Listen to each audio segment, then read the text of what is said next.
Hi, Dr. Sherwood here, going to clarify a misunderstanding about urinary health in rabbits, guinea pigs, chinchillas, and other small herbivores. First off, calcium does not cause sludge. Carbonate is the actual cause of sludge. Carbonate is part of the natural buffer system found within the blood. An unbalanced diet increases the amount of carbonate that spills into the urine. If you remember your grade school paper mache volcano, the chemistry is very similar. Sodium bicarbonate, which is baking soda, reacts with vinegar, which lowers the pH, converting carbonate into carbon dioxide, which bubbles out and giving that erupting type effect.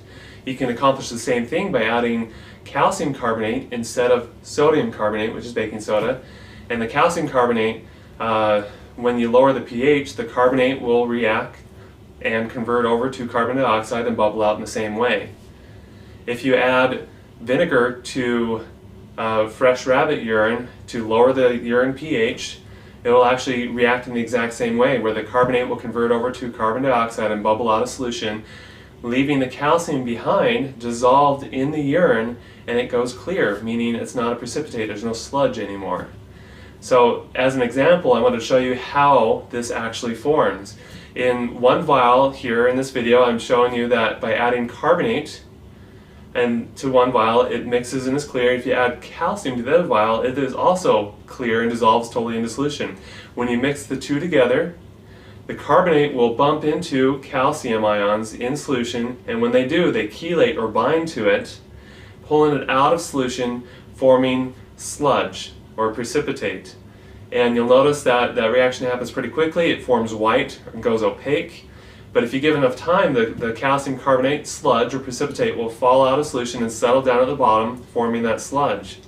If you mix it back up and you lower the pH, you'll notice that the carbonate will convert over to carbon dioxide and bubble again out of solution, leaving the calcium behind, and the solution goes clear because calcium is no longer bound to carbonate.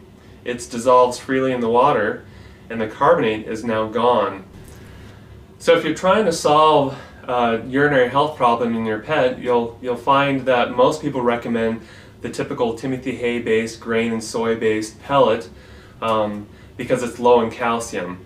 And we've already demonstrated that calcium doesn't cause the problem. And if you actually took a urine sample, you would see that the sludge content is higher on that low calcium diet because there's more carbonate in the urine, compared to Sherwood foods, which are an alfalfa Timothy blend that have a much higher calcium content. There's a lower amount of percent sludge because there's lower carbonate levels. So we become known for solving urinary health problems or sludge problems in these small herbivores.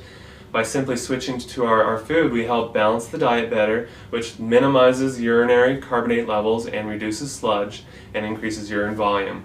And so try switching to Sherwood foods. You'll see a real difference, we guarantee it.